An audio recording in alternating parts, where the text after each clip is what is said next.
الحمد لله رب العالمين والصلاة والسلام على سيد الأنبياء والمرسلين أما بعد فأعوذ بالله من الشيطان الرجيم بسم الله الرحمن الرحيم قال تبارك وتعالى في القرآن المجيد والفرقان العميد يا أيها الذين آمنوا كتب عليكم الصيام كما كتب على الذين من قبلكم لعلكم تتقون صدق اللہ و مولانا العظیم و صدق رسولہ النبی الکریم العمیم الرعوف الرحیم اللہم صلی علی سیدنا و مولانا محمد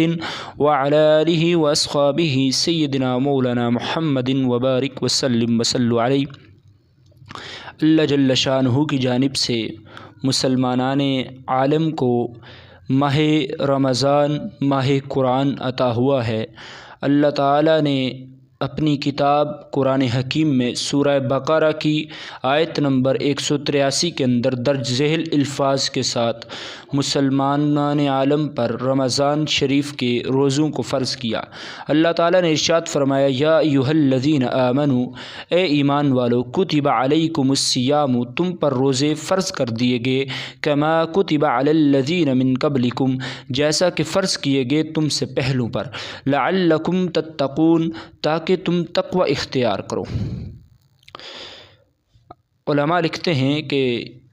علیکم الصیام میں جو کتب علیکم الصیام ہے، تم پر روزے فرض کیے گئے ہیں، اس آیت میں روزوں کی فرضیت کا بیان میں شریعت میں روزہ یہ ہے کہ صبح صادق سے لے کر غروب آفتاب تک روزے کی نیت سے کھانے پینے اور ہم بستری سے بچا جائے۔ اللہ تعالیٰ جل شانہ نے یہ بھی واضح کیا کہ روزہ بہت قدیم عبادت ہے۔ فرمایا اس آیت میں جیسے تم سے پہلے لوگوں پر فرض تھے، اس سے معلوم ہوتا ہے کہ روزہ بہت قدیم عبادت ہے۔ حضرت سیدنا آدم علیہ الصلاۃ والسلام سے لے کر تمام شریعتوں میں روزے فرض ہوتے چلے آئے ہیں، اگرچہ گزشتہ امتوں کے روزوں کے دن اور احکام ہم سے مختلف ہوتے تھے۔ یاد رہے کہ رمضان کے روزے 10 شعبان 2 ہجری میں فرض ہوئے تھے۔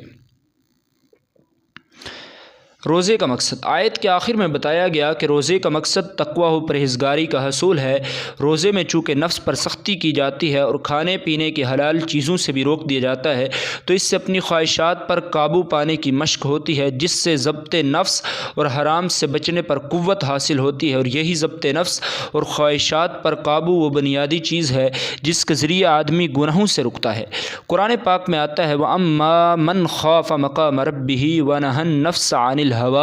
فَإِنَّ الْجَنَّةَ هِيَ الْمَأْوَىٰ، اور وہ جو اپنے رب کے حضور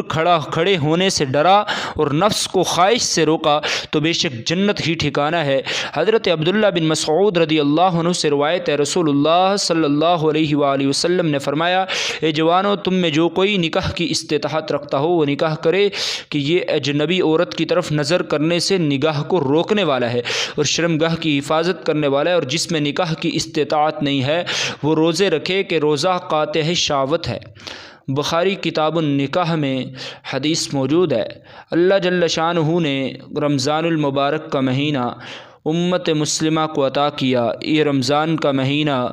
جس کے اندر بہت ساری نعمتیں، رحمتیں اور نجات اور مغفرت ہے۔ اللہ تعالیٰ کے پیارے پیغمبر حضرت سیدنا رحمۃ للعالمین صلی اللہ علیہ وآلہ وسلم اور آپ کے صحابہ کرام اور تمام ہی امت کے افراد نے روزوں کی خاص اہتمام کیا اور انتہائی اخلاص کے ساتھ رکھتے آئے، اور آج تک مسلمان اسی طرز پر عمل کرتے ہوئے رمضان المبارک کے روزوں کو انتہائی اہتمام اور صحیح معنوں میں رکھنے کی کوشش کرتے ہیں۔ چنانچہ حدیث شریف میں آتا ہے، صحیح بخاری کی حدیث ہے، حدیث نمبر 1141 ہے، رسول اللہ صلی اللہ علیہ وسلم کسی مہینے میں روزہ نہ رکھتے تو ایسا معلوم ہوتا کہ اب آپ اس مہینے میں روزہ ہی نہیں رکھیں گے، اور اگر کسی مہینے میں روزہ رکھنا شروع کرتے تو خیال ہوتا کہ اب آپ صلی اللہ علیہ وسلم کا اس مہینے کا ایک دن بھی بغیر روزے کے نہیں گزرے گا۔ اور رات کو نماز تو ایسی پڑھتے تھے کہ تم جب چاہتے آپ صلی اللہ علیہ وسلم کو نماز پڑھتے دیکھ لیتے اور جب چاہتے سوتا دیکھ لیتے، یعنی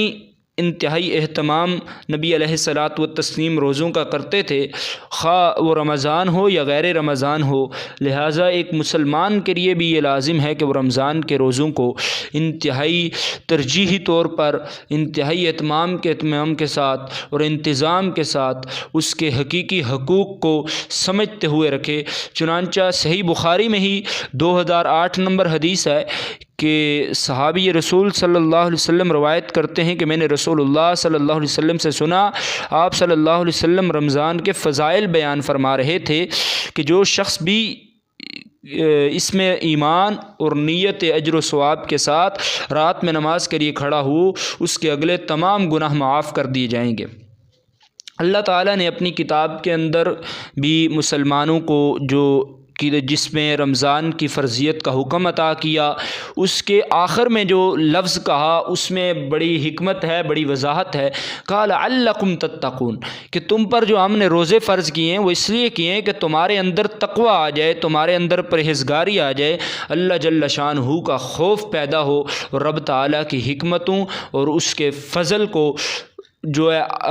غنیمت کے طور پر سمجھ کر اللہ جل شانہ کی عبادت کی جائے۔ اور اللہ تعالیٰ نے مسلمان کو اپنی عبادت کی غرض سے ہی پیدا کیا ہے، اور کتنا اچھا ہے کہ اللہ تعالیٰ نے جو انسان کا کھلا دشمن ہے شیطان، اسے اس مہینے میں جکڑ لیتا ہے، اور اس کی جو ہے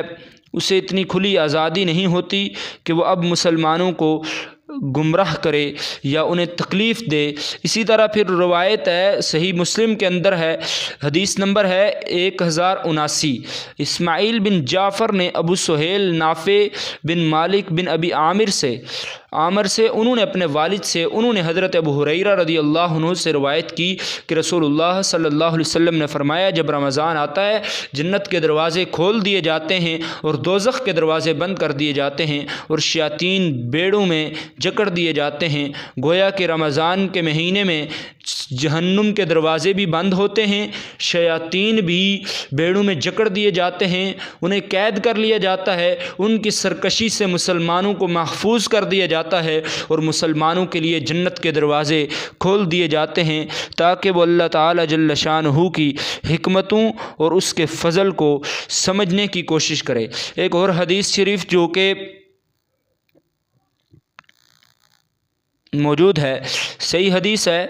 اللہ جل شانہ کے پیارے پیغمبر صلی اللہ علیہ وسلم نے ارشاد فرمایا، جب رمضان کی پہلی رات آتی ہے تو شیطان اور سرکش جن جکڑ دیے جاتے ہیں اور جہنم کے دروازے بند کر دیے جاتے ہیں، اور ان میں سے کوئی بھی دروازہ کھولا نہیں جاتا، اور جنت کے دروازے کھول دیے جاتے ہیں، ان میں سے کوئی بھی دروازہ بند نہیں کیا جاتا۔ پکارنے والا پکارتا ہے، خیر کے طلبگار آگے بڑھ اور شر کے طلبگار رک جا، اور آگ سے اللہ کے بوجھ سے آزاد کیے ہوئے بندے ہیں، تو ہو سکتا ہے کہ تو بھی انہی میں سے ہو، اور ایسا رمضان کی ہر رات کو ہوتا ہے۔ اور گوہ کے مسلمانان عالم کو اللہ جل شانہ کی نعمتیں اور اس کی رحمت یہ پیغام دیتی ہے کہ اللہ تعالیٰ کے ان لوگوں میں سے ہو جاؤ جو خیر کی طلب کے لیے آگے بڑھتے ہیں، خیر کی طلب کرتے ہیں، اور رب سے رزق حلال کے ساتھ ساتھ اس کی عبادت کا حق بھی ادا کرتے ہیں، اور اس کے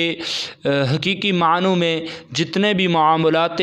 رمضان المبارک ہیں انہیں بجا لاتے ہیں، اور اللہ تعالیٰ جل شانہ کے حقوق کی پاسداری کرتے ہیں۔ اللہ تعالیٰ ہم سب کو رمضان مبارک کی برکتوں کو اور نعمتوں کو سمیٹنے کی توفیق عطا کرے، اور اس کے فضائل میں اترنے والے تمام تر